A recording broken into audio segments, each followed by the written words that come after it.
అలసిన వానికి ఓరడించు మాటలు. సహోదరుడు భక్త్ సింగ్ గారి పరిచర్య నుండి సేకరించిన అనుదిన ధ్యానములు. మార్చి 28. సహోదరులారా, ఒకడు ఏ తప్పిదములోనైనను చిక్కుకొనేలా ఆత్మ సంబంధులైన మీరును సాత్వికమైన మనసుతో అట్టి వారిని మంచి దారికి తీసుకొని రావాలను. గలతీ 6:1. మనం వెనుకబడినప్పుడు దేవుడు మనల్ని క్షమించుటలో కనుపరిచిన మంచితనమును, కృపను మనం గ్రహించినలా మనము అదే స్థితిలో ఉన్న వారికి నిజమైన సహాయకులముగా ఉండగలం.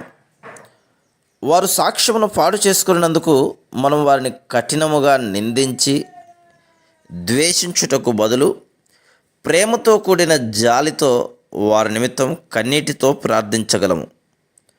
ప్రేమతో, దీనత్వంతో వారి యుద్ధకు ఎట్లు పోవాలనో, ఎట్లు వారిని ప్రభు యుద్ధకు తిరిగి తీసుకొని రాగలమో నేర్చుకొనగలము. గలతీ 6:1-2. చాలా కుయుక్తితో కూడిన మార్గములలో సాతాను విశ్వాసుల జీవితములలో ఓటమి తీసుకుని వచ్చినట్లో అనుమానం లేదు. బలముగా శోధింపబడినప్పుడు అనేకులు పడిపోదురు. అప్పుడు వారు ఇతర విశ్వాసుల చేత నిందించబడి విడిచిపెట్టబడుదురు. కొందరు వారిని ద్వేషించెదరు, అవిశ్వాసులు కూడా వారిని నిందించెదరు.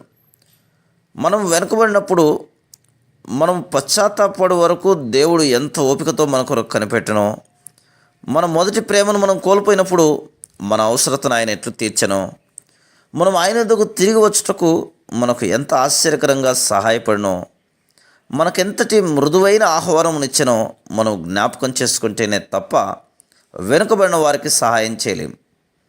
వారి కొరకు మనం కన్నీటితో ప్రార్థించగలం. వారు తిరిగి సమకూర్చబడుటకు ఏమి చేయగలమో అదంతయు చేయగలము. అనేక పర్యాయములు మన స్వంత అనుభవంలో పడిపోయిన వారి కొరకు వారితో కలిసి మనము కన్నీటితో ప్రార్థించడం ద్వారా వారు తిరిగి మునుపటి స్థితికి వచ్చుట చూస్తుమే. దానికి బదులుగా మనం వారికి తీర్పు తీర్చి ఖండించిన యెడల వారి హృదయములు మరి ఎక్కువ కఠినముగానగును. వెనుకబడిన మన సహోదర సహోదరీల విషయంలో మనం ఎంత గొప్ప బాధ్యతను కలిగి ఉన్నామో జ్ఞాపకం చేసుకునవలెను. తన శిష్యుడైన పేతురు పడిపోటకు ముందు, పడిపోయిన తర్వాత ప్రభు పేతురును ఎట్లు సంధించనన్నది మనకు మాదిరిగా ఉంది. కోడి 2 సార్లు కొయ్యకముందు పేతురు తనను గురించి 3 పర్యాయములు బొంకునని ప్రభువునకు తెలియను. అందుచేతనే ప్రభు అతనిని ప్రేమతో హెచ్చరించెను. సీమోను, సీమోను, ఇదిగో సాతాను మిమ్మను పట్టి గోధుమల వలె జల్లించుటకు మిమ్మను కోరుకొనెను. కానీ నీ నమ్మిక తప్పిపోకుండానట్లు నేను నీ కొరకు వేడుకుంటుని.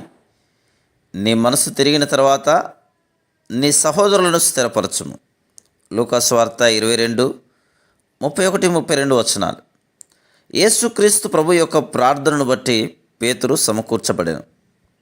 పేతురు తనను నిరాకరించినప్పటికీ ప్రభు పేతురుతో బలహీనులైన తన సహోదరులు కూడా పడిపోదురేమోనని వారి కొరకు పేతురును ప్రార్థించమని చెప్పుటలో ప్రభు పేతురును ఎంతగా నమ్ముచున్నాడో మనం చూడగలం. ప్రభువు ఈ విషయమునే పేతురుకు ఆయన ఇచ్చిన చివరి వర్తమానంలో మరలా చెప్పటం మనం చూడగలం. యోహాను సువార్త 21:15-17. ఆయన 3 సార్లు అతనితో, నా గొర్రె పిల్లలను మేపుము, నా గొర్రెలను కాయుము, మరలా నా గొర్రెలను మేపుము అని చెప్పాను. ఎవరైతే నూతనంగా జన్మించురో, ఎవరైతే క్రీస్తునందు చిన్నపిల్లలుగా ఉన్నారో వారిరువురు, మరియు ఎవరైతే విశ్వాసంలో బలహీనముగా ఉన్నారో, ఎవరైతే ఆత్మీయంగా ఎదుగుటలేదో వారు గొర్రె పిల్లల వంటి వారు గనుక వారిపై ఎక్కువ శ్రద్ధ వహించవలను, వారిని మోయవలను, బలపరచవలను. మనం బలహీనముగా ఉన్నప్పుడు మనల్ని ఆత్మీయంగా సమకూర్చుటకు ప్రభు వివిధ ప్రజలను మన సహాయార్థం ఉపయోగించుకొనెను. మన సహ విశ్వాసులు బలహీనంగా ఓడిపోయిన జీవితం జీవించుచున్నట్లు కనబడినలా వారిని ప్రార్థన, సహవాసము, కన్నీరు కార్చుట ద్వారా మనం వారిని పైకి లేవనెత్తుటకు సహాయపడవలను.